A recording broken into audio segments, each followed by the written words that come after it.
everybody, welcome to another First Impressions video. I'm Scott from WhatCulture.com and I'm joined by Ben. Hello, Scott. Hello, and you've been playing Dishonored 2. I have, yeah. Those people who actually watched my unboxing video last night will know that it arrived yesterday. It is out today. Yes. On many consoles. I have only had a few hours to play it, but I thought we could have a little discussion. It's now tomorrow. Yeah. I think time is linear, right? The point is, it's out and I've played about 4 hours of it. Yes. So we're going to talk about it. So first up, how was it? Well, I played the hell out of Dishonored 1 when that released a few years ago on PS3, and I got the Platinum Trophy in that because that's what I do. I collect Platinum Trophies. That's insane. So I played the hell out of that, but it has been a few years since I played it, so it's very difficult to compare it now. It feels like ages I'm sure ago since the it first was. one. I think it was 2010, maybe? I want to say 2011, but yeah. All right, yeah, around that time. But I can't really offer a side-by-side comparison because it's been quite a while. I haven't played the remastered version for PS4, for example. But immediately, just the very unique sense of style that they've got, that Arcane Studios have got with Dishonored, really shines through. I love the sort of steampunk Victorian world that it's set in, with the weird technology that doesn't really make sense in our world. It's very bizarre, like the carriages that are very ornate and yet on rails and electrified, and it's still got that rawness of, if you touch those wires or those rails, you are going to die, and there's not a lot to stop you from doing that, and people do die. Is there a lot of whale oil kicking about?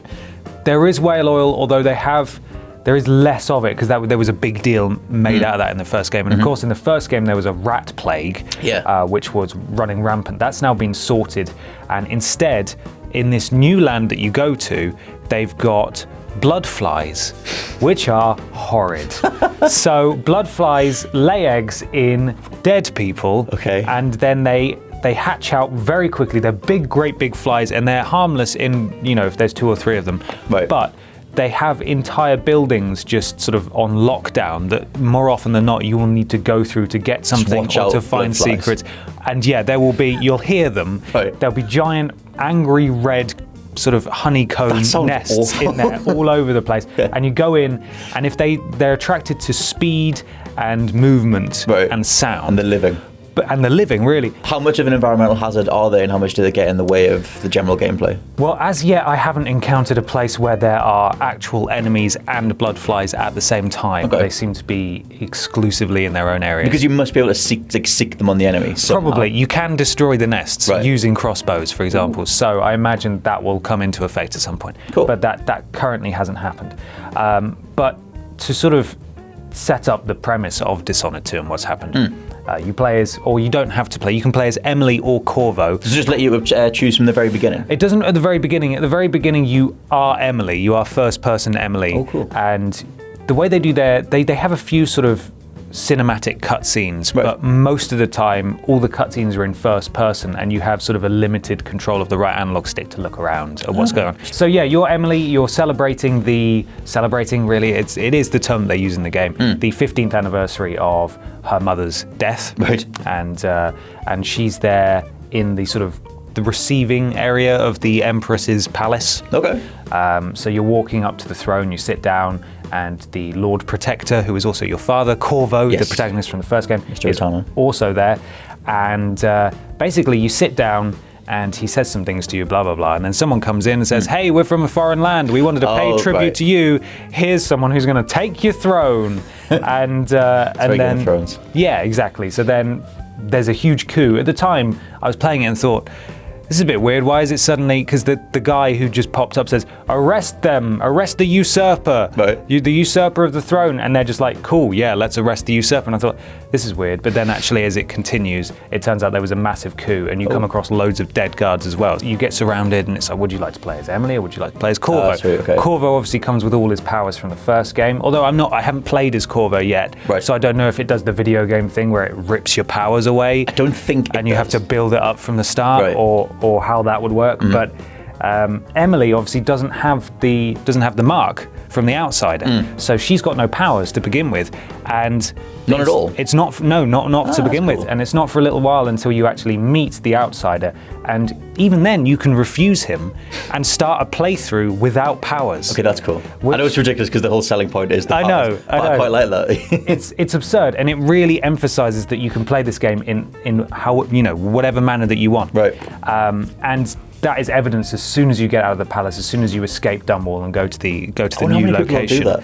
I don't think anyone would to begin with, because that would be madness. But if you didn't know, the outsider was the one who granted the powers, you might think. True, if you hop straight into Dishonored 2, maybe, yeah. That reminds me of No Man's Sky, where you can just say, I don't want to do the quest thing, and you just go. Just don't do the game. Just get out of there. Yeah. Cool. But yeah, as soon as you escape and you go to the new place, it's very obvious that you can tackle areas however you want, because at least from where I am currently in the game, your base of operations is sort of a boat that's helmed by an ally, and then they just, whenever you progress the plot, you go up to the little sort of lifeboat on the side, and they say, right, do you want to go to the new place now? And they'll take you to a new area. Right, cool. But it's not a linear place at all.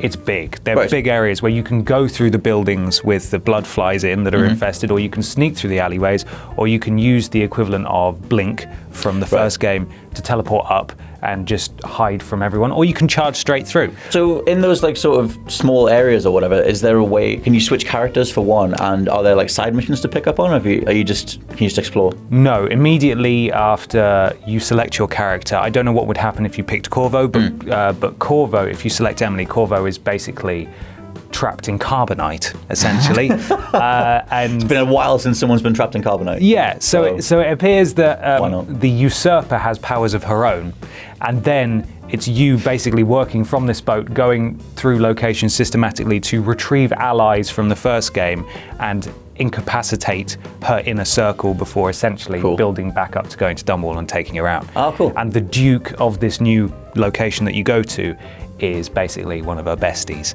So I'm having great fun so far. I will say that I am trying to play it sneakily and not killing anyone. A source of irritation for me so far is that when you get spotted and they all come charging at you and you parry them, you can parry them, knock them back, and then you don't have to do a lethal attack. You can do a non-lethal attack where you grab them around the throat or whatever. But their friends are stupid, right? And they'll come swinging at you anyway, and they'll just cut them down. And that counts as you killing them. So, okay. And even when there's a big gaggle of them, which has happened to me a lot, because I'm bad. Yeah, gaggle of baddies. If they all start swinging at you, and they hit each other, which sometimes they do, then that ruins your non-lethal playthrough? Ruins your kill count for that level, which isn't so bad, because I think it's a general thing where there's a good ending and a bad ending. It rates you in terms of how chaotic your character is, how much chaos you leave in your wake. Obviously, you don't want to leave loads of bodies, because that means blood flies are going to be there, that kind of stuff, which will really scupper you later on. So what's the most creative kill you've done so far, if any? Well, I haven't done any much killing. I don't have to, but I will tell you the kind of stuff you can do if you don't kill, because I know a big selling point is the killing, and obviously I haven't had it for too long. When we do the full review next week, I will try to do I will try to play through as Corvo as a madman and killing everything. But you can still be stealthy, but you can do fancy. Yeah, you can link up your powers and stuff. So essentially, what I did was you're told to go and take out the crown killer, who has been framing you and your father for these kills, basically taking out all of your political adversaries, making you look really bad. And you find out who it is, and someone talks to you, one of her victims talks to you as he's dying, says, no, she's a good person, she's just under this mind-controlling drug, she's being drip-fed. So yeah, but you're in her lair, essentially, and she's skulking around trying to kill you.